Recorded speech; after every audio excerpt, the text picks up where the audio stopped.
It's so rainy out, so time to get cozy with a little story time. It took me way too long to do this setup. This mic, I've been trying for the last 10 minutes to figure out how close to hold it. Like, I put it on this hairbrush, first of all.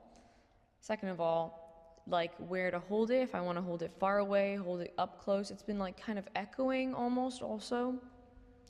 So I'm sorry in advance if this video is really echoey, but I seriously don't know how to set it up. So this mic has been in like a drawer in my room for so long. So the fact that I wanted to do a little story time today, I thought it'd be perfect to get in bed, get cozy, and make a little mic out of this. My story time today is about a night I went out to the bar sober. Pretty crazy experience. Actually, it was pretty normal, but I just want to tell you my takeaways and what I think about it and what happened that night.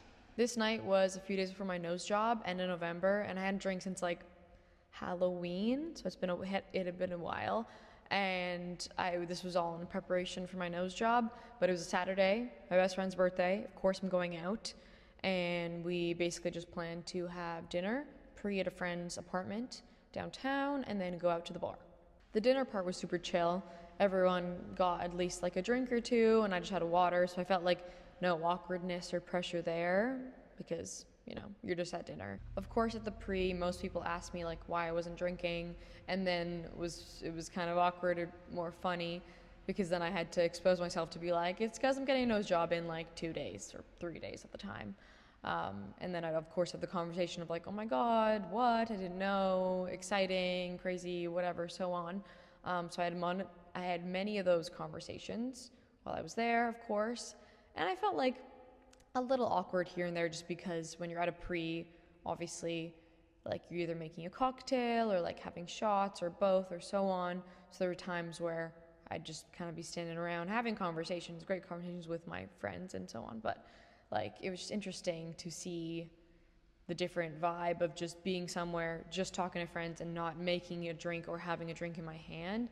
I feel like for the future, having something ready to like have as like your drink if you're planning on like going to something sober would definitely be easier, or like to make a mocktail or something to feel a little bit more included, maybe, I don't know.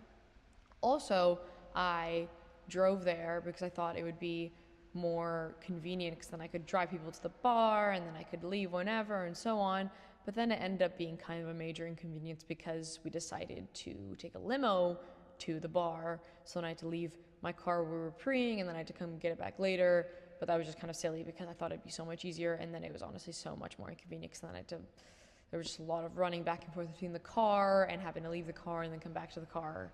Anyway, so if you're planning to ever go to something and drive because you're not drinking, plan ahead of time what's going to happen with your car. If it actually is going to be actually is going to be convenient, or is going to be more of an inconvenience, because for me it was. One part that really stuck out to me and I think was the most awkward part for me was being in the lineup for the bar, which I didn't think it wasn't that bad, but it was just a little bit awkward because you're just standing there, you don't really know what to do with yourself. You're having conversations here and there, but then sometimes I'd find myself literally just like standing and like looking at like nothing, which is so weird, and I feel like it's not good that I don't know what to do with myself when I'm standing in line for a bar. Like I feel like that's, I don't know. Obviously, usually when like we go out or I go out with my friends, you're planning on getting tipsy / drunk and so on. So the fact that I was just standing there and I just didn't know what to do with myself was just so interesting. And then also I felt more cold and a little bit awkward, and it obviously felt longer too because if you're drunk, time goes by quicker, obviously, or you just, who knows, if you're super drunk, you don't know what's happening, whatever. But yeah, it felt very long, and I just wanted to get in there because we're just standing there doing nothing. I think at one point we started playing Heads Up, possibly, I don't know, just to pass the time, but for some reason took so long to get into this bar, and we were basically at the front of the line for so long. I was just like, okay, this is annoying. Anyways, it wasn't that bad. I feel like I made it sound really bad, but it's just interesting to be completely sober and have the feeling of not knowing what to do with yourself. Like, that's so random, and I feel like it's good that I'm putting myself in these situations to be uncomfortable, because then I know in the future I can do this, like, ahead of time, like, I don't know, do things to know I won't feel awkward next time. I don't know.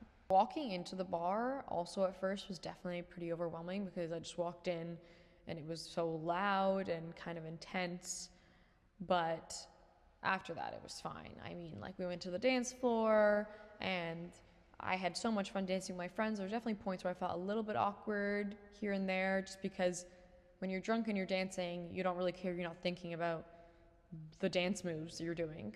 But when you're sober and you're standing there, and it's not like, it wasn't a super full dance area. It was honestly pretty, actually, like, decently empty. So the fact that we're standing there, I'm like, okay, I'm thinking more about how I look, what dance moves I'm doing. Like, I'm not good at dancing. So the fact that I'm just dead sober, like, I definitely thought more about how I looked and what I was doing, which was kind of funny, but I definitely still had a lot of fun on the dance floor.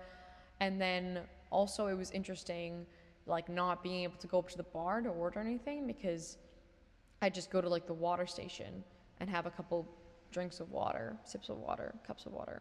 I don't know why I just said this 3 times, in 3 different ways, but water at the water station. And then, yeah, just, like, not going up to the bar, standing there, but seeing people go up and be in line and waiting to order, and just not doing that or being able to, even though, in a sense, I feel like I'm talking so much with my hands.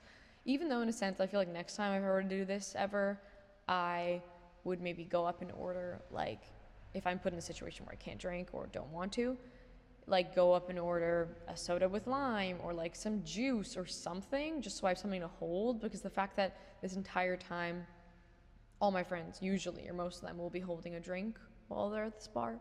So then, if I'm not, that makes me feel awkward. And then 2, that don't have the experience of going up to the bar, which I totally can. I can just order, like, a soda. I don't know why I didn't do that. I probably should have done that to feel a little bit less awkward. But then I also, like, would you have to pay for, like, a soda at the bar? That would feel a little bit odd. Or, like, juice? I don't know. You probably would.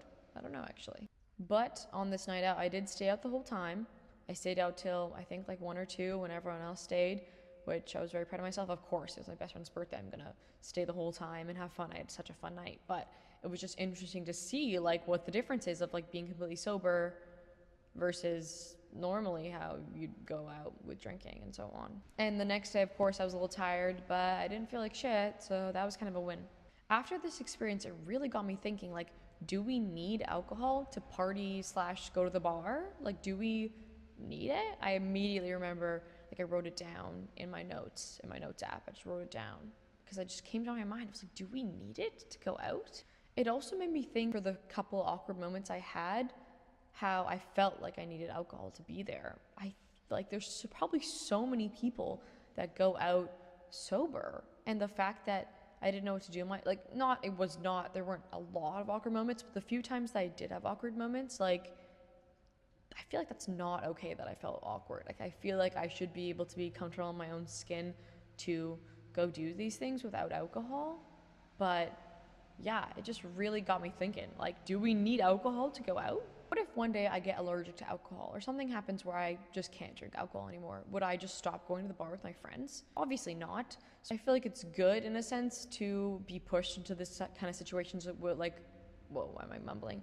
Pushed into this kind of situation where, like, maybe you're on antibiotics, or something happened, or something happens to you that forces you to not go out without drinking, because there's going to be points in your life where you probably can't drink or something happens, so you should still be able to go out and hang out with your friends. What if, I got allergic to alcohol or something happened? I'm not just going to not hang out with my friends. It should also, be okay for one person to be, like, still come to the bar and hang out. What if you're in a friend group and all they do is just, I was going to say go to the bar, but then maybe just change friend groups if that's not the lifestyle. But let's say you are friends with your high school friends, you love them so much, and mostly what you do with them is sometimes go to their house, or, like, hey, go out to the bar with them. You're not just going to cut that out because you can't drink anymore for whatever circumstance. I think you should get comfortable with going out and doing things without alcohol maybe when you used to always drink for these types of either events or going out and so on.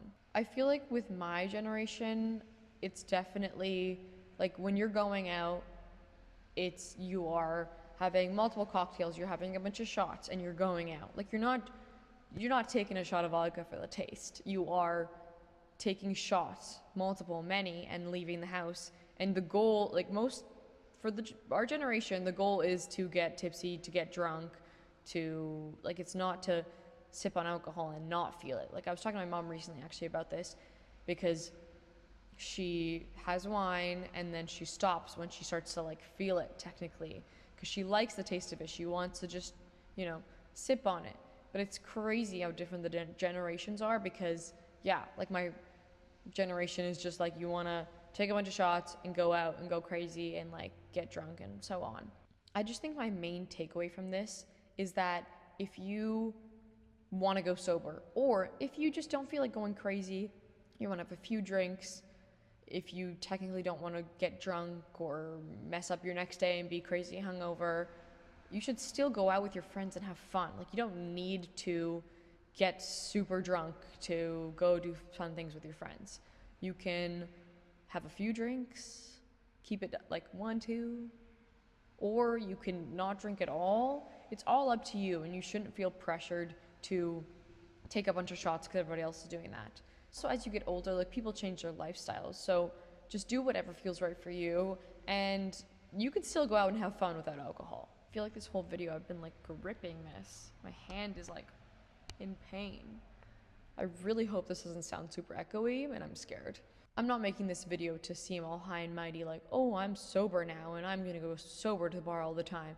I'm just making an observation from my experience. I feel like my hair is actually it's been against this wall and like rubbing. I feel like it's not looking good. Anyways, this is just my experience and my takeaways from not being able to drink and go to the bar. 3 days before my surgery, obviously I'm not going to drink when I go out for my friend's birthday, but I'm obviously going to go out for her birthday. It's her birthday. But it's just, interesting to see the different side of it and going out sober. And I just want to tell the world about my experience and what my takeaways are. And if you are somebody that isn't really super into drinking, but your friends are, you can still go out and have fun with them. You don't have to be crazy if you think that's crazy or whatever your opinion is. But I think that it's totally okay to do whatever you like and not be forced to drink a lot of alcohol because that's either the generation you grew up in or the friend group that you hang out with or just the lifestyle. It's like in your city, maybe you're in a city that is super into drinking and it's just like everywhere and it's a very like go hard, play hard. Why is it? Go hard, play hard? Is that what I'm trying to say? Work hard, play hard. Work hard, play hard. Oh my goodness. I don't know why I couldn't think of that. Anyways, but yeah, if you're in an environment, whether it's where you live, the friend group you're in, and so on, where it's a law into drinking and that's not your thing, you can still go out and do whatever you would like without drinking. And if you want to go crazy and drink, do that too. Do whatever you want. But yeah, I was just letting the people know about my experience and my takeaways for what happened. I also feel like as this video went on, it got darker in the day, so I'm really hoping this video isn't super dark and that you can actually see me, and I hope this isn't super echoey. Maybe I'll need to get a new mic, but this is the mic that's been sitting in my drawer for like a couple months that I've never used, and I'm scared that it's echoey. Anyways, thanks so much for watching, and I hope you found this entertaining or inspiring. Usually I say it the other way around, inspiring or entertaining, but thanks so much for watching, and I'll see you later. Bye.